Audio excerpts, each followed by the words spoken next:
अऊज़ु बिल्लाहि मिनश्शैतानिर्रजीम बिस्मिल्लाहिर्रहमानिर्रहीम अल्लाहुम्मा सल्लि अला मुहम्मदिन व अला आलि मुहम्मद कमा सल्लैता अला इब्राहीम व अला आलि इब्राहीम इन्नका हमीदुम मजीद अल्लाहुम्मा बारिक अला मुहम्मदिन व अला आलि मुहम्मद कमा बारकता अला इब्राहीम व अला आलि इब्राहीम इन्नका हमीदुम मजीद रब्बि इश्रह ली सदरी व यस्सिर ली अमरी वहलुल उक़दतम मिन लिसानी यफ़क़हू क़ौली रब्बना ज़िदना इल्मा या मुक़ल्लिबुल क़ुलूब सब्बित क़ल्बी अला दीनिक आमीन। 29 रमज़ानुल मुबारक 10 अनवानात के तहत इस्लामी तालीमात। पहला अनवान है इस्लामी तारीख़। हज्जतुल विदा में हुज़ूर सल्लल्लाहु अलैहि वसल्लम का तारीख़ी खुतबा। 9 ज़िलहज 10 हिजरी को जुमे के दिन अरफात के मैदान में, जिसमें कमोबेश 1,24,000 सहाबा कराम मौजूद थे, रसूलुल्लाह सल्लल्लाहु अलैहि वसल्लम ने एक वदाई और तारीख़ी खुतबा दिया, जिसमें आप सल्लल्लाहु अलैहि वसल्लम ने फरमाया, गौर से सुनो, तुम्हारा एक माबूद है और तुम एक बाप हज़रत आदम अलैहिस्सलाम की औलाद हो। सब मुसलमान भाई भाई हैं, किसी को किसी पर बड़ाई हासिल नहीं, मगर जिनके अमाल नेक हों। और सुनो, औरतों के बारे में अल्लाह से डरते रहना, तुम दोनों को एक दूसरे पर हक है।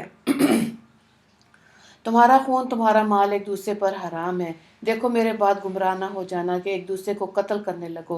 मेरे बाद तुम्हारे लिए खुदाए ताला की किताब और मेरी पैरवी सीधा रास्ता है। अगर इस पर मजबूती से कायम रहोगे तो कभी गुमराह नहीं होगे। फिर आप सल्लल्लाहु अलैहि वसल्लम ने फरमाया, लोगों, क्या मैंने तुमको अपने रब का पैगाम पूरा पूरा पहुंचा दिया? लोगों ने अर्ज़ किया, बेशक। आप सल्लल्लाहु अलैहि वसल्लम ने पूरा पूरा पैगाम पहुंचा दिया। आप सल्लल्लाहु अलैहि वसल्लम ने शहादत की उंगली आसमान की तरफ उठाई और 3 मरतबा फरमाया, ए अल्लाह, तू गवाह रहना।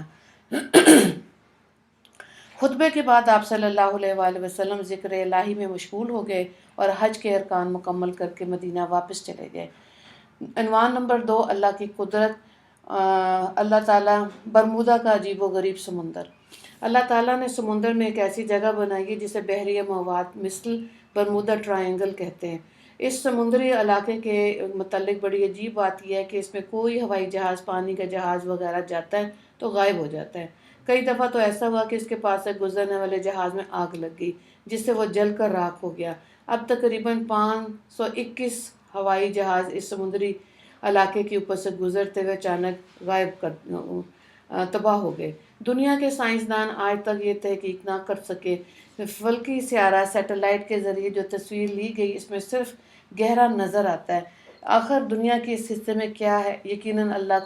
यकीनन इंसान को अल्लाह ताला के आगे घुटने टेकने ही पड़ते हैं और ये मानना ही पड़ता है कि पूरी कायनात का चलाने वाला अल्लाह है।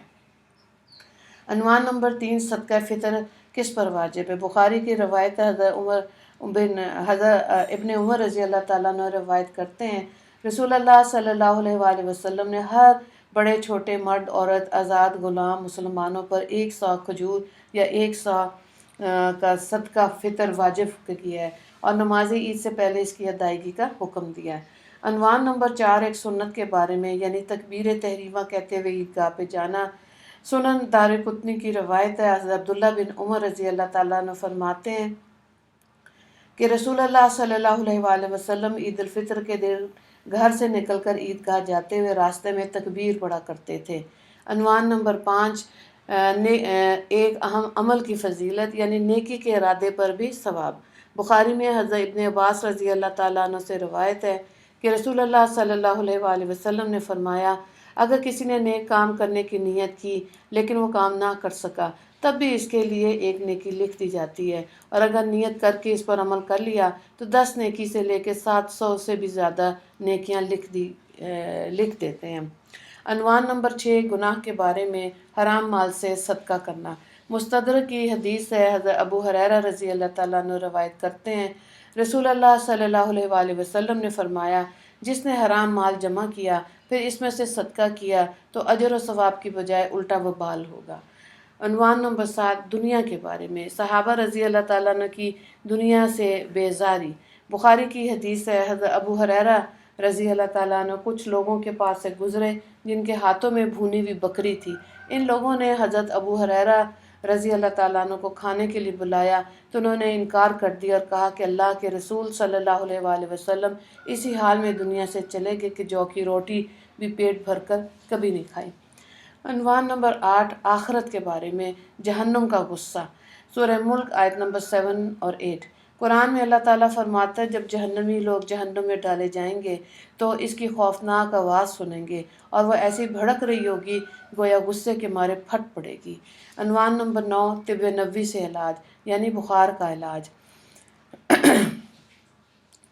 مکحول رضی اللہ تعالیٰ عنہ سے روایت ہے، رسول اللہ صلی اللہ علیہ وآلہ وسلم نے فرمایا جسے بخار آ جائے وہ 3 دن غسل کے وقت یہ دعا پڑھے تو انشاءاللہ اسے شفا حاصل ہوگی۔ اللہم انما اغتسلت وجاء شفائک و تصدیق نبیک محمد صلی اللہ علیہ وآلہ وسلم۔ ترجمہ، اے اللہ میں نے تیرے نام سے غسل کیا شفا کی امید کرتے ہوئے اور تیرے نبی صلی اللہ علیہ وآلہ وسلم کی تصدیق کرتے ہوئے۔ عنوان نمبر 10، قرآن کی نصیحت۔ سورہ مجادلہ آیت نمبر 9۔ قرآن میں اللہ تعالیٰ فرماتا ہے اے ایمان والو جب تم آپس میں خفیہ باتیں کرتے ہو تو گناہ اور ظلم زیادتی اور رسول کی نافرمانی کی حقیقی باتیں نہ کیا کرو بلکہ بھلائی اور پرہیزگاری کی باتوں کا مشورہ کیا کرو اور اللہ سے ڈرتے رہو جس کے پاس تم سب جمع کیے جاؤ گے۔ وآخر دعوانا ان الحمدللہ رب العالمین۔ اللہم اغفر للمسلمین والمسلمات والمؤمنین والمؤمنات۔ السلام علیکم ورحمۃ اللہ وبرکاتہ۔